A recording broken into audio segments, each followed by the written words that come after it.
मुझे अपने भारतीय मदाह याद आते हैं। आतिफ असलम ने हाल ही में एक इंटरव्यू दिया जिसमें उन्होंने अपनी मासी के कई किस्सों को याद करते हुए बॉलीवुड में उनकी खुशगवार यादों पर नजर षानी की। एक सवाल का जवाब देते हुए गुलकार ने कहा कि मैं बॉर्डरलेस म्यूजिक नामी एक नए प्रोजेक्ट पर काम कर रहा हूँ, जिसमें मैं नौजवान फनकारों, सीनियर्स, जूनियर्स, लेजेंड्स, मौसीकारों, नगमा नगारों और दीगर कई लोगों के साथ मिलकर काम कर रहा हूँ और बहुत सा नया म्यूजिक आप तक पहुँचने वाला है। उन्होंने कहा कि अपने तमाम भारतीय मदाहों से कहना चाहता हूं कि पाबंदी की वजह से उदास या बुरा महसूस ना करें। बस इतना जान लें कि मैं हमेशा से आप लोगों को याद करता रहा हूं। आतिफ असलम का कहना था कि मुझे वहां काम करना तो याद नहीं आता, लेकिन आप लोग ज़रूर याद आते हैं क्योंकि प्लेबैक सिंगिंग ने मुझे बहुत कुछ सिखाया है और अगर ये पाबंदी ना लगी होती तो शायद मैं अपना ज़ाती म्यूज़िक तख्लीक ना कर पाता। मैं वाकई इस बात की कदर करता हूँ कि आप लोग मेरे साथ खड़े रहे। स्पार्को ने पाकिस्तान की पहली चांद गाड़ी के सरकारी नाम का ऐलान कर दिया। स्पार्को के मुताबिक पाकिस्तान की पहली कमरी गाड़ी का नाम जिना 1 रखा गया है। ये नाम मुल्क गिर मुकाबले में मौसूल तजावीज़ में से मुंतखब किया गया। मुल्क भर से चांद गाड़ी के नाम के लिए 4000 से ज़ायद तजावीज़ मौसूल हुई। स्पार्को ने बताया कि जिना 1 नाम 7 शुरा ने तजवीज़ किया। फातह का इंतखाब कुरानदासी के जरिए किया गया और बहावलनगर के 17 साल तैयब करीम जिना 1 नाम तजवीज़ करने वाले फातह करार पाए। चेयरमैन स्पार्को ने कहा कि जिना एक कायद-ए-आज़म मोहम्मद अली जिन्ना को खराज अकीदत है। जिन्ना एक पाकिस्तान के असम, तरक्की और नए खलाई उफ़ुक़ की अलामत है। याद रहे कि पाकिस्तान का पहला कमरी रोवर 2029 में चीन के चांग-E8 मिशन के जरिए चांद पर रवाना हुआ। जिन्ना 1 चांद के जनूबी कुतब पर साइंसी तहकीक करेगा।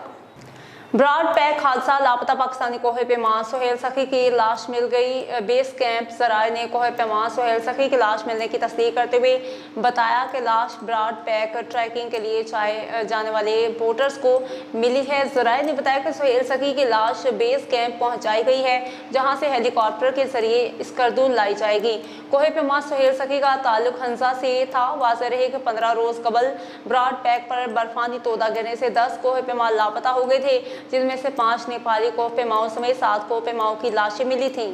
साइंसदानों ने कायनात के एक हैरत अंगेज इसरार का राज दरियाफ्त कर लिया। उनके मुताबिक ये एक ब्लैक होल स्टार है जिसका हुजम हमारे निज़ाम शमसी जितना है और बहुत रोशन सुर्ख रोशनी से जगमगा रहा है।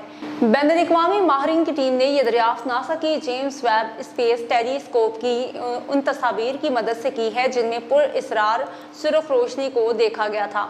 ये ब्लैक होल स्टार ब्रिज कैटिस में मौजूद है, जिसको ज़मीन से अरबों नूरी बरसों के फासले पर वाक़या है।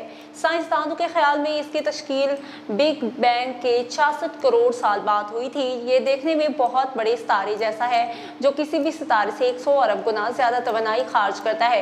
इतनी तवानाई सितारों की बजाय ब्लैक होल्स की जानिब से खार्ज किए जाने का मुशाहदा हुआ है। तहकीकी टीम में शामिल मैसाचुसेट्स इंस्टीट्यूट ऑफ टेक्नोलॉजी से ताल्लुक रखने वाले साइंसदान रोहिन नायडू ने बताया कि हमने एक बिल्कुल नई किस्म का कायनाती मसर दरियाफ्त किया है। उन्होंने कहा कि ये इतनी तवानाई के साथ जगमगा रहा है जिसे ब्लैक होल से मुंसलिक किया जाता है, मगर इसके साथ साथ इसकी निशानियां ऐसी हैं जो सितारों के साथ जोड़ी जाती हैं। बोलान में गैस पाइपलाइन तबाह होने से मुख्तलिफ इलाकों को गैस की फराहमी मुतासर। बलूचिस्तान के जिला बोलान में गैस पाइपलाइन तबाह होने से मुख्तलिफ इलाकों को गैस की फराहमी मुतासर हो गई। जिला बोलान में 18 इंच कतर की गैस पाइपलाइन तबाह हो गई, जिसके बायस मुख्तलिफ इलाकों में गैस की सहूलत ना मिलने से मुश्किलात का सामना है। इस हवाले से सुई सदरन गैस कंपनी ने बताया कि मस्तोंग, पशीन, कलात और मच को सुई गैस की फराहमी मुअत्तल हो गई है। इसके अलावा कोयटा के कुछ इलाकों में भी सुई गैस का प्रेशर मुतासिर है, जिसके सबब घरेलू खवातीन को खाने बनाने में दुश्वारी पेश आ रही है।